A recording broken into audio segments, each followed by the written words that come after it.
Hi, hello. I need to speak to the author of Beg, Borrow, or Steal, Sarah Adams. Sarah, may I call you Sarah?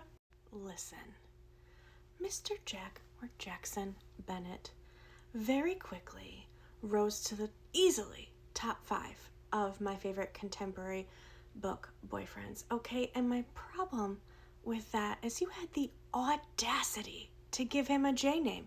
And listen, I, probably like many other women, if I'm gonna be honest, we have learned the hard way. I have a rule against J names. And yet Jack had me with one line, okay? I will be so careful with you, Emily. I will be so careful with you, Emily. I will be so careful with you, Emily. Miss Sarah Adams, I was sitting on my couch reading and physically melted into a lying down position after reading that line. I will be so careful with you, Emily, that a lot of things, this man said, a lot of things, chapter after chapter, might have healed me. But I can be so careful with you, Emily. Where does one find a man like that? It's in your book, but like, do you got any hints of where to find him in real life?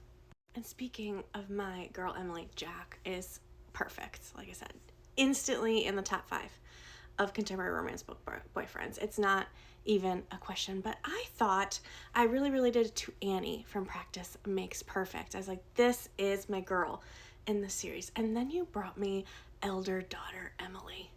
And let me tell you, Miss Sarah Adams, I could relate. I'm an only child, but apparently that's very similar.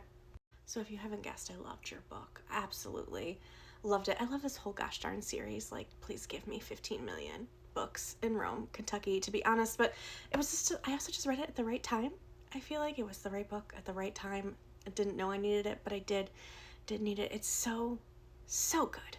I want to say I read this same week it came out, okay? It's the beginning of January. And when I tell you I'm already trying to figure out when I can reread this again, it just resonated in a way that a romance book hasn't in a little bit. So I very much loved your book. How dare you make your MMC like this and have a J name, but I guess, gonna allow it this time through.